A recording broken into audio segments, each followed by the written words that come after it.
Of course, colourisations are a good thing. I can't deny that introducing colour to black and white Doctor Who will never not be amazing. And I haven't seen any fans voicing concerns over the work that Rich Tipple and the team did on the Daleks in colour.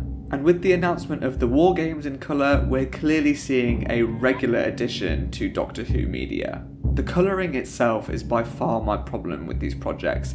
It's the corners that have to be cut for them to be made. If you're familiar with my channel, you'll know that I have a massive interest in revitalising classic Doctor Who. Most of my videos have been documenting the phenomenal work that has been done on the missing episode animation range, and whilst there are a few duds, I still love them all the same. There's definitely a line to traverse when tackling a new interpretation of old media, but I think there should be a priority on preservation more so than trying something new. Doctor Who fans have always been reimagining the show in a variety of different mediums, including that of cutting down some longer Doctor Who stories. Classic Doctor Who can definitely drag. In my opinion, when there's 6 or more episodes, even I'm considering making my own cut down versions just for future rewatches to save time. I don't like splitting stories into different viewings either, mainly because I have the memory of a goldfish, and if I leave a story for 30 minutes, I'll have forgotten what's going on entirely. But when I watched the Daleks in colour, I really struggled to appreciate the colorisation as much as I wanted to,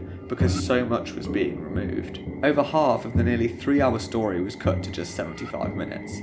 Now, 75 minutes may seem like a decent amount of time, especially considering classic Doctor Who averaged about 100 minutes per serial, and modern Doctor Who never usually reaches that much unless it's a 2-parter, but they cut out almost the entire length of an average classic Doctor Who episode. The explanation from people like Russell T Davies saying that it introduces a new audience to this story doesn't quite make sense to me. I appreciate that it's the first introduction of the Daleks and like the second story of Doctor Who as a whole, but I doubt most people are picking this as the first thing to watch for Doctor Who, and if they are, I think they might be a bit disappointed. Again, let me reiterate how much I really appreciate this addition to Doctor Who media, but if we have to cut so much from these iconic stories, are they really the same anymore? The pacing of the Daleks in colour just didn't feel right. It was too quick, too confusing, and the atmosphere of the original story is almost gone. I understand also that a lot of what is being cut is actually just the opening and closing credits, but they are also important to the feel of classic Doctor Who.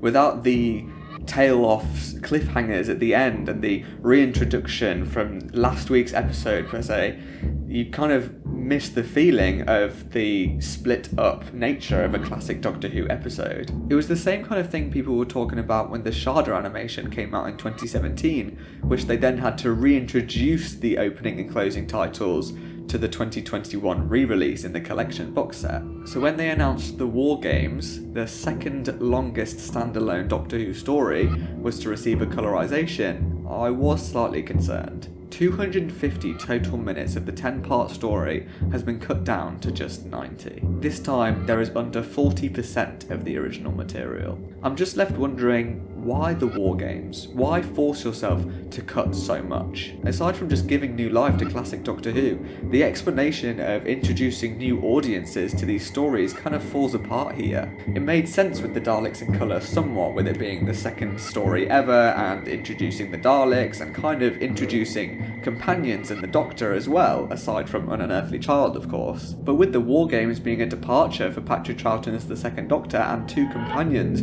all the character stuff between them had already been done in previous episodes. So why would a new viewer actually choose to watch this unless they didn't really know what they were putting on? Obviously, we don't know what the plan is for the future of these colourisations. I'm assuming that they didn't want to release 2 Dalek stories back to back, but what about something like The Tomb of the Cybermen, a much shorter, iconic story? I don't know if it's possible with everything going on, but maybe even An Unearthly Child, the first Doctor Who episode ever, or what about The 10th Planet, the first regeneration story ever, the first introduction of the Cybermen? I would love to see that in colour, even keeping the original animation and maybe just colouring over that, because the animation still holds up. Even something less important to Doctor Who history, like the Time Meddler or the War Machines, would be somewhat interesting. It would allow them to see what works, what doesn't work within production, gauge audience likes and dislikes, and even not have to cut a lot, if any, of the original material. At the end of the day, I'm still really pleased to be getting these colorisations, although I'm hoping this doesn't impact the production of the missing episode animations, which I think should still be a priority. Just from the trailer alone, it really looks like it was originally shot in colour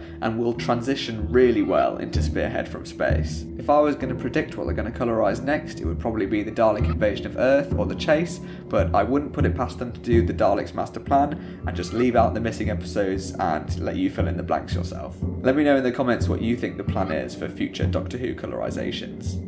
If you've made it this far, then thank you very much, and if you also happen to be wondering where I've been for the last 2 years, then also thank you. I had 2 really big videos in the works. I was spending countless hours filming, editing, writing, filming again, and it just became a chore. I was too fixated on making these big, intricate documentary style videos, and they just were never going to be as good as I wanted them to be. That, coupled with my final year at university and working on concert photography, meant that I just had to drop this. I really do want to make those kinds of videos, but they just aren't financially or mentally worth it. I don't actually have any future video plans at the moment. I'll probably just stick to doing simple videos like this. But thank you again for sticking around, and hopefully I will be back soon.